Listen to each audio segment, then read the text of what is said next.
ओम शांति। आज के बाबा के 19 तारीख के महावाक्य है।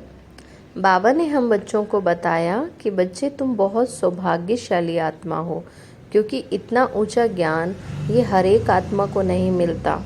बाबा कहते इस समय तुम बच्चों को ईश्वरीय छत्र छाया भी प्राप्त होती और ये इतना ऊंचा ज्ञान भी प्राप्त होता और बाबा का साथ भी मिलता है। बाबा कहते पूरे कल्प में दोबारा ऐसा कभी कोई ऐसा समय नहीं आएगा जब हम बच्चों का परमात्मा से मिलने का भाग्य होगा।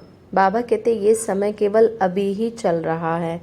फिर बाबा कहते हैं बच्चे सच्ची शांति किसको कहेंगे।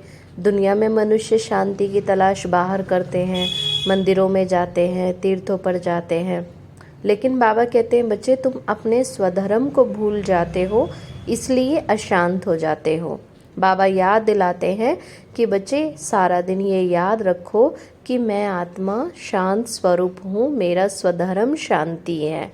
तो बाबा कहते तभी सच्ची शांति का अनुभव होगा। आज के बाबा के महावाक्य हम सुनते हैं। बाबा ने कहा मीठे बच्चे तुम महान सौभाग्यशाली हो। बाबा ने कहा मीठे बच्चे तुम महान सौभाग्यशाली हो, क्योंकि तुम्हें भगवान वह पढ़ाई पढ़ाते हैं जो अब तक किसी ऋषि मुनि ने भी नहीं पढ़ी। प्रश्न है ड्रामा की कौन सी भावी तुम बच्चे जानते हो, दुनिया के मनुष्य नहीं। ड्रामा की कौन सी भावी तुम बच्चे जानते हो, दुनिया के मनुष्य नहीं। उत्तर है तुम जानते हो इस रुद्र ज्ञान यज्ञ से विनाश ज्वाला प्रज्वलित हुई है। अब सारी पुरानी दुनिया इसमें स्वाहा हो जाएगी ना। बाबा कहते बच्चे ये तो अब कलयुग अपने अंतिम स्थिति में पहुंच चुका है। बाबा कहते अब ये कलयुग का अंतिम समय है, तो इसमें पुरानी दुनिया तो सारी स्वाहा हो जाएगी यज्ञ में, और ये भावी कोई टाल नहीं सकता।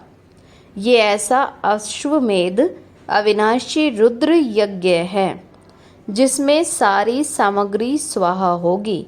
ये ऐसा अश्वमेध अविनाशी रुद्र यज्ञ है जिसमें सारी सामग्री स्वाहा होगी, फिर हम इस पतित दुनिया में नहीं आएंगे। हाँ, बाबा कहते हैं कि बच्चे जैसे दुनिया में भी यज्ञ करते हैं तो सारी सामग्री लास्ट में उठा करके डाल देते हैं ना यज्ञ के अंदर। तो बाबा भी बच्चों को याद दिलाते कि बच्चे ये तो इतना बड़ा विशाल यज्ञ चल रहा है जो पूरे कल्प में केवल एक ही बार संगम युग पर चलता है, पूरे 100 वर्ष तक चलता रहता है। तो इसमें सारी पुरानी दुनिया की सामग्री स्वाहा होगी और फिर हम इस पतित दुनिया में नहीं आएंगे। इसे ईश्वर की भावी नहीं ड्रामा की भावी कहेंगे। कई बच्चे होता है ना, कुछ भी कोई विघ्न आता है, कोई प्राकृतिक आपदा आती है तो कहते हैं ईश्वर की भावी, लेकिन बाबा कहते हैं ये तो बच्चे ड्रामा अनुसार होता है। बाबा थोड़ी ना कोई विनाश कराते, ये तो ड्रामा में है कि हर कोई चीज़ जब क्रिएट होती है तो उसका अंत भी जरूर आता है। तो बाबा कहते दुनिया भी क्या होती है, परिवर्तन तो होती है ना, नई से पुरानी फिर पुरानी से नई, इसी तरह से सृष्टि का चक्र चलता रहता है। गीत है मुखड़ा देख ले प्राणी जरा दर्पण में। ओम शांति। तुम बच्चे भी मनुष्य हो, यह मनुष्यों की सृष्टि है। इस समय तुम ब्राह्मण धर्म के मनुष्य हो। बाप तो शिक्षा देते हैं आत्माओं को। आत्मा को भी तो अपने स्वधर्म का पता है कि हम आत्मा इस शरीर को चलाने वाली हैं। आत्मा का ये रथ है, क्योंकि आत्मा ही तो शरीर के द्वारा कार्य कराती। आत्मा निकल जाती तो शरीर तो कोई कार्य नहीं कर सकता। जैसे बाप भी तो इस रथ पर आकर के सवार हुए हैं। किस रथ पर? ब्रह्मा तन पर आकर। तुम्हारी आत्मा भी इस रथ पर सवार है। बाबा कहते तुम बच्चे भी अपने अपने शरीर में रह कर के कार्य करते हो। सिर्फ आत्मा को ये ज्ञान ही भूल गया कि हम आत्मा ही शांत स्वरूप हैं। हमारे रहने का स्थान भी क्या है? शांति धाम है, मूल वतन भी है। तो ये शरीर भी हमको यहाँ ही मिलता है। बाबा कहते शांति धाम कहो, परम धाम कहो, मूल वतन कहो, निर्वाण धाम कहो, तो वो हम आत्माओं के रहने का घर है। बाकी बाबा ने कहा सृष्टि पर तो तुम केवल पार्ट बजा रहे हो, ये शरीर भी तो हमको यहाँ ही मिलता है। तो ऐसे ऐसे अपने साथ बातें करनी है। बाप कहते तुम आत्मा शांत स्वरूप हो। अगर तुम चाहो हम शांति में बैठें तो अपने को आत्मा समझ शांति धाम के निवासी समझो। थोड़ा समय शांति में बैठ सकते हैं। मनुष्य शांति ही मांगते हैं, मन को शांति चाहिए, ये आत्मा ने कहा ना। परंतु मनुष्य ये नहीं जानते कि मैं आत्मा हूँ। खुद को ही भूल गए, अपने को शरीर के बदले, आत्मा के बदले शरीर समझने लगे। यही भूल गए हैं। एक कहानी भी है ना, रानी के गले में हार पड़ा था और ढूंढती थी बाहर।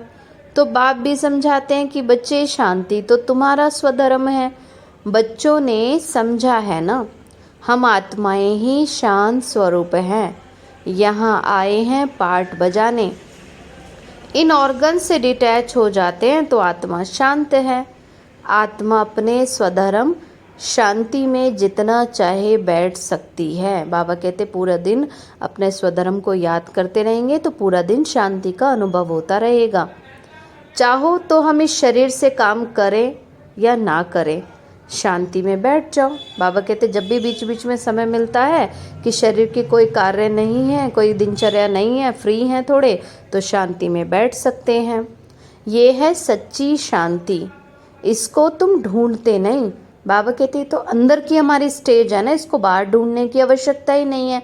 हम अपनी स्थिति में स्थित रहें कि मैं शांत स्वरूप आत्मा हूँ, तो शांति का अनुभव पूरा दिन होता रहेगा। तुम्हारा तो स्वधर्म ही शांत है। तुम अभी यहाँ पार्ट बजा रहे हो। बाबा कहते इस दुनिया में ये कुछ भी रियल नहीं चल रहा है, केवल क्या कर रहे हैं, सभी अपना पार्ट बजा रहे हैं। बाप के द्वारा तुम्हें मालूम पड़ा है हमने 84 जन्मों का पार्ट बजाया। इन 84 जन्मों के चक्र का कोई को पता ही नहीं है, सिर्फ तुम बच्चे ही जानते हो। पहले हम सूर्यवंशी राजा व प्रजा थे, फिर चंद्रवंशी, सो वैश्यवंशी, सो शूद्रवंशी बने। अब फिर से हमको सूर्यवंशी बनना है। तुम बच्चे सृष्टि के आदि मध्य अंत को जान गए हो। तुम कितने सौभाग्यशाली हो। बाप तो यथार्थ बात समझाते हैं, ये है ही सदगति मार्ग। तो यह समझाना है कि सर्व का सदगति दाता एक है। अभी जान गए हो ना, हमको बाबा आकर 21 जन्मों के लिए सदगति प्राप्त करा रहे हैं। बाहर वाले मनुष्य इन बातों को जानते ही नहीं, तुम ब्रह्मा कुमार कुमारियाँ ही जानते हो। कोई पूछते हैं कि तुम बीके क्या जानते हो। परीक्षा तो होनी ही चाहिए कि ब्राह्मण व ब्राह्मणी हैं व नहीं। अगर तुम ब्रह्मा के बच्चे हो तो सृष्टि चक्र को जानते होंगे, तो बाप रचयिता को जानते हो। तो बाबा ने कहा बच्चे परीक्षा तो होती है ना, ऋषि मुनि आदि तो रचयिता और रचना को जानते ही नहीं। बाबा कहते कोई भी अगर तुमसे पूछे कि क्या तुम ये सृष्टि चक्र को जानते हो, तो बाबा कहते तुम उनको क्लियर बता सकते हो, क्योंकि आजकल तो ऋषि मुनि आदि भी एग्जैक्ट क्या है सत्य, कितने युग होते हैं, कैसे हम जन्म लेते हैं, कोई भी जानते नहीं। तो गोया नास्तिक ठहरे। तुम भी नास्तिक थे, तुम भी रचयिता बाप और रचना के आदि मध्यांत को नहीं जानते थे। स्कूल में भी तो पहले अनपढ़ ही आते हैं ना, पहले जब स्कूल में बच्चे आते हैं तो इतना नॉलेज नहीं होती है। फिर कहेंगे कि हमने स्कूल में ये पढ़ा, ये सीखा। आफ्टर सम टाइम आना थोड़े दिनों के बाद फिर ये कहेंगे कि हमने ये पढ़ा है। तो अभी तुम हो ईश्वरीय पढ़ाई में, परम पिता परमात्मा तुमको पढ़ा रहे हैं, तो ये बुद्धि में समझना चाहिए। रचयिता तो एक शिव बाबा ही है। रुद्र ने ज्ञान यज्ञ रचा, ये शास्त्रों में भी है। अब रुद्र और शिव परमात्मा में तो कोई फर्क है नहीं। यह भी है कि रुद्र ज्ञान यज्ञ से विनाश ज्वाला निकली, फिर रुद्र शिव की जगह कृष्ण का नाम डाल दिया है। कहते हैं इस ज्ञान यज्ञ से विनाश ज्वाला प्रज्वलित होती है, तो स्वराज्य के लिए यह ज्ञान यज्ञ है। इसमें पुरानी दुनिया स्वाहा होनी है। यज्ञ में सारी आहुति अर्थात सामग्री डाल देते हैं, सब स्वाहा कर देते हैं, तो इस रुद्र ज्ञान यज्ञ में सारी पुरानी दुनिया ही स्वाहा हो जाएगी। तुम अब राजयोग सीख रहे हो, इस पतित दुनिया में फिर आएंगे नहीं। ये दुनिया ही अब खत्म हो जानी है। तुम जानते हो नेचुरल कैलेमिटीज़ आदि सब होंगी। ये सारी नॉलेज तुम्हारी बुद्धि में बैठनी चाहिए। शिव बाबा कहते हैं मेरी बुद्धि में ही सारा ज्ञान है।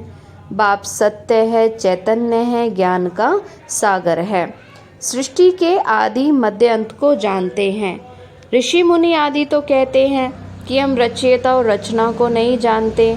तुमसे कोई पूछेंगे तुमको क्या मिलता है, तो बोलो कि जिसको बड़े बड़े ऋषि मुनि आदि भी कहते थे कि हम रचयिता और रचना के आदि मध्यांत को नहीं जानते, सो हम जानते हैं। बाबा कहते कोई मनुष्य पूछे कि तुमको वहाँ जाकर क्या मिलता है, तो उनको बताना चाहिए कि हमें इतना ऊंचा ज्ञान मिलता जिसको ऋषि मुनि आदि भी नहीं जानते। रचयिता बाप के सिवाय तो कोई आदि मध्यांत का राज समझा भी नहीं सकते, रचयिता ही तो समझाएंगे। तुमको मालूम है मधुमक्खियों की भी तो रानी होती है, रानी के साथ पीछे पीछे सब मक्खियाँ जाती हैं। रानी अर्थात माँ के साथ उनका कितना संबंध है। तो बेहद का बाप भी आते हैं तो सभी बच्चों को साथ में ले जाते हैं। तुम जानते हो बाबा आया हुआ है, हम आत्माओं को साथ ले जाएंगे शांति धाम में। फिर से हमारा सतयुग में पाठ शुरू होगा, जिस पाठ को बजाने के लिए ही तो तुम ये देवी देवता पद पा रहे हो। यहाँ तुम आते ही हो मनुष्य से देवता पद पाने, तो सब गुण यहाँ ही धारण करने हैं। इन लक्ष्मी नारायण के जैसा बनना है। इनको दिव्य दृष्टि के सिवाय तो कोई देख ना सके। माना आजकल मनुष्य भले चित्र आदि बना देते हैं, लेकिन साक्षात्कार तो कोई करे तब तो एग्जैक्ट चित्र भी बना सके ना।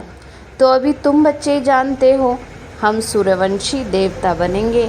तुम्हारी बुद्धि में है ना कि स्वर्ग की राजधानी कैसे स्थापन होती है। बाबा ने कहा सतयुग में तो था ही देवी देवताओं का राज्य, परंतु उन्होंने देवताओं के राज्य में फिर राक्षस आदि दिखा दिए। भक्ति मार्ग में तो क्या किया, सतयुग में भी क्या क्या कहानी दिखा दी, त्रेता में भी कैसे लड़ाई झगड़ा दिखा दिया। बाबा कहते हैं ऐसा तो कुछ होता नहीं, उसको तो पैराडाइज कहते हैं। पैराडाइज में तो कोई लड़ाई झगड़े की बातें ही नहीं, ये कोई जानते ही नहीं। भारत ही कितना पवित्र था। महिमा भी गाते हैं सर्वगुण संपन्न, 16 कला संपूर्ण, संपूर्ण निर्विकारी। दोनों के आगे माथा भी टेकते हैं, मंदिर भी बहुत बने हुए हैं, परंतु उन्हों को ये पता नहीं है कि आदि सनातन देवी देवता धर्म सतयुग का कब और कैसे स्थापना होती है।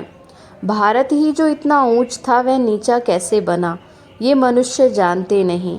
कहते हैं ये तो भावी है, बनी बनाई है। किसकी भावी है वह नहीं समझते। ड्रामा की भावी समझे ना तब तो समझ में आए। ड्रामा का रचयिता, क्रिएटर, डायरेक्टर कौन है? डायरेक्टर कौन है? शिव बाबा है। सिर्फ वह तो कह देते ईश्वर की भावी। ड्रामा कहने से ड्रामा के आदि मध्यांत को जानना चाहिए। सिर्फ किताब पढ़ने से ड्रामा का नहीं पता पड़ सकता, जब तक कोई ड्रामा को देखे ही नहीं। जैसे अखबार में भी पढ़ा था कि कृष्ण चरित्र का ड्रामा बना हुआ है, परंतु देखने बगैर कोई समझ थोड़े ही सकता है। देखेंगे तब तो समझेंगे ना कि ड्रामा में ये सब होना है। तो तुम बच्चे भी ड्रामा को अभी ही समझते हो। मनुष्य कह देते वर्ल्ड की हिस्ट्री ज्योग्राफी का ये चक्र है जो फिरता ही रहता है, परंतु कैसे फिरता है ये किसी को पता ही नहीं है। नाम भी लिखे हैं सतयुग, त्रेता, द्वापर, कलयुग और फिर है संगम युग, परंतु मनुष्यों ने समझ लिया कि युगे युगे आते हैं। सतयुग त्रेता का भी संगम होता है, परंतु उस संगम का कोई महत्व नहीं। वहाँ बाबा ने कहा बच्चे वहाँ तो कुछ होता नहीं ना, क्योंकि इस संगम पर तो हमें इतना ऊंचा ज्ञान शिव बाबा से मिलता। वह जो संगम आते उसमें कुछ होता नहीं। ये बातें भी अभी तुम बच्चे जानते हो। कि सतयुगी सूर्यवंशियों ने फिर चंद्रवंशियों को ये राज्य कैसे दिया। ऐसे नहीं कि चंद्रवंशियों ने सूर्यवंशियों पर जीत पाई, नहीं, जो चंद्रवंशी का राजा होता है तो सूर्यवंशी राजा रानी उनको राज्य भाग्य का तिलक देकर के तख्त पर बिठाते हैं। राजा राम, रानी सीता का टाइटल मिलता है। किसने दिया? कहेंगे ना कि सूर्यवंशियों ने ही ट्रांसफर किया, तो कि अब तुम राज्य करो। जो सीन तुम बच्चों ने साक्षात्कार में देखी है, बाकी कोई लड़ाई आदि में नहीं लगती है। बाबा ने कहा वहाँ तो एक राज्य वाले अगर दूसरे राज्य वालों को माना राज्य ट्रांसफ़र करते हैं तो क्या करते हैं, केवल उनको तिलक देकर तख्त पर बिठाते हैं। कोई लड़ाई आदि की बातें वहाँ होती नहीं। तो जैसे किसी को राजाई दी जाती है वैसे देते हैं। उन्हों के पैर आदि धो करके उनको राज्य तिलक देते हैं। वहाँ तो कोई गुरु गोसाई होते नहीं। अब तुम बच्चों की बुद्धि में है ना कि हम दैवी स्वभाव वाले बनते हैं। सूर्यवंशी चंद्रवंशी राज्य में हम कितने सुखी होंगे। बाबा हमको दुखों से निकाल करके सुख में ले जाते हैं, और तो कोई इतना सुखी बना ना सके। साधु लोग तो खुद भी चाहते हैं कि हम शांति धाम में जाएं। बाप कहते हैं मैं तो इन साधुओं आदि का भी उद्धार कर सबको शांति धाम में ले जाता हूँ। सन्यासी तो आते ही द्वापर में हैं। स्वर्ग में हम देवताएं ही रहते हैं। वहाँ भी बाबा ने कहा बच्चे अलग अलग सेक्शंस होते हैं। सतयुग में भी अलग अलग बिरादरियाँ चलती हैं ना। बाबा ने कहा बच्चे सतयुग में भी अलग अलग हिसाब से राज्य सब करते रहते हैं। सूर्यवंशी आते हैं, फिर चंद्रवंशी आते हैं, बाद में फिर अनेक धर्म आने लगते द्वापर युग से, इस्लामी, बौद्धिक, क्रिश्चियन आदि। बाबा कहते तुम बच्चे जब शांति धाम में जा कर के बैठते हो तो भी आत्मा अलग अलग सेक्शन में बैठती है। जब हम राज्य करते थे तो दूसरा कोई था ही नहीं। सतयुग में तो एक धर्म, एक भाषा, एक मत, एक राज्य होता है। मूल वतन में भी ऐसे माला नंबरवार बनी हुई है। आदि सनातन देवी देवता धर्म वालों की है पहली बिरादरी। बड़े ते बड़ी बिरादरी है ना। तो बाबा कहते हैं बच्चे ऐसे मुख्य 4 बिरादरी होती। कौन सी? देवता धर्म होता है, फिर इस्लामी, बौद्धिक, क्रिश्चियन आते हैं। पहले पहले हम आते हैं, फिर इस्लामी आते हैं। तो हमको ही 84 जन्म लेकर के पाठ बजाना पड़ता है। जो अभी लास्ट में है वही फिर फर्स्ट में होंगे। बाबा कहते तुम बच्चे जन्म लेते लेते अभी लास्ट में आ जाते, फिर बाबा कहते हैं हम बच्चे ही फिर फर्स्ट में आते हैं।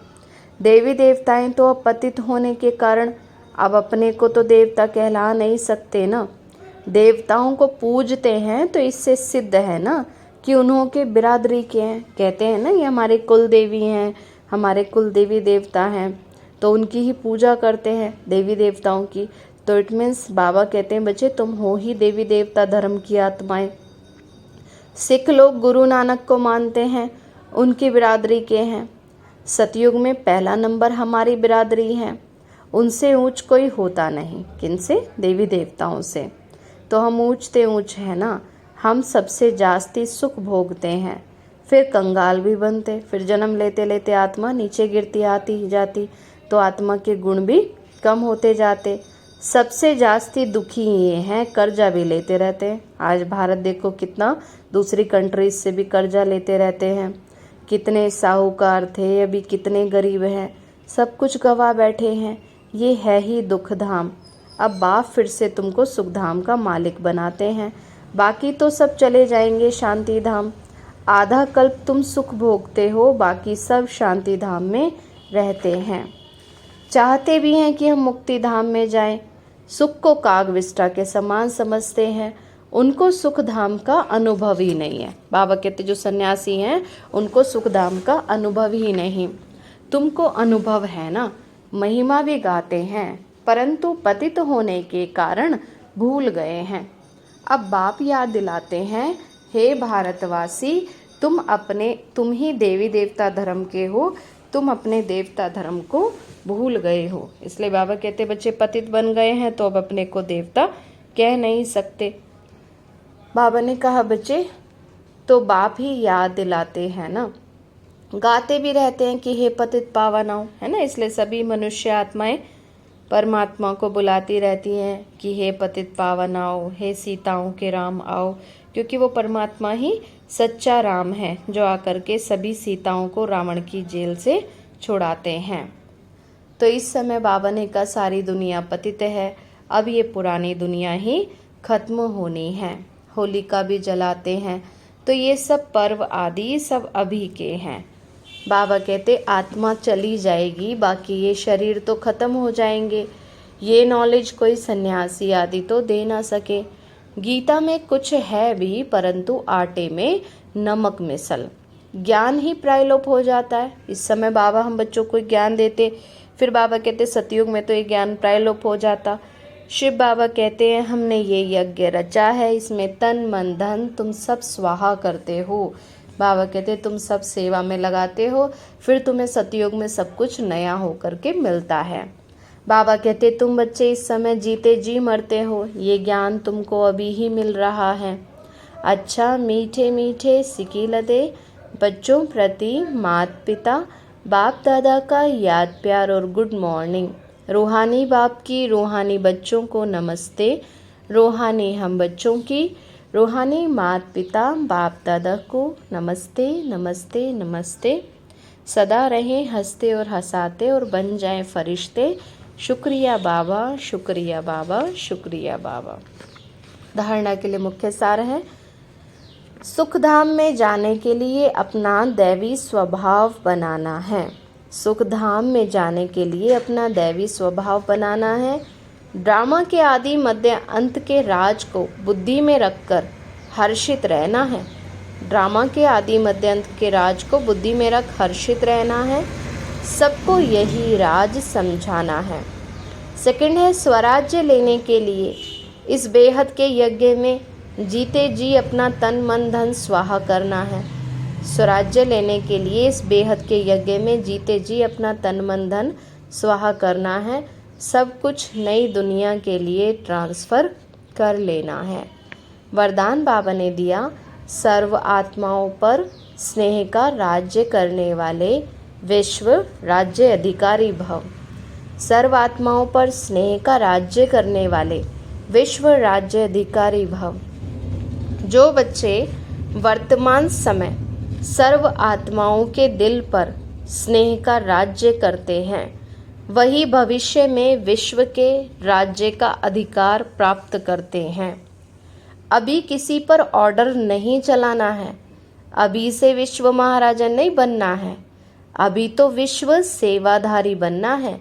स्नेह देना है, देखना है कि अपने भविष्य के खाते में स्नेह कितना जमा किया है। विश्व महाराजन बनने के लिए सिर्फ ज्ञानदाता नहीं बनना है, इसके लिए सबको स्नेह और सहयोग दो। स्लोगन बाबा ने दिया, जब थकावट फील हो तो खुशी में डांस करो, इससे मूड चेंज हो जाएगी। जब थकावट फील हो तो खुशी में डांस करो, इससे मूड चेंज हो जाएगी। अच्छा, ओम शांति, ओम शांति, ओम शांति।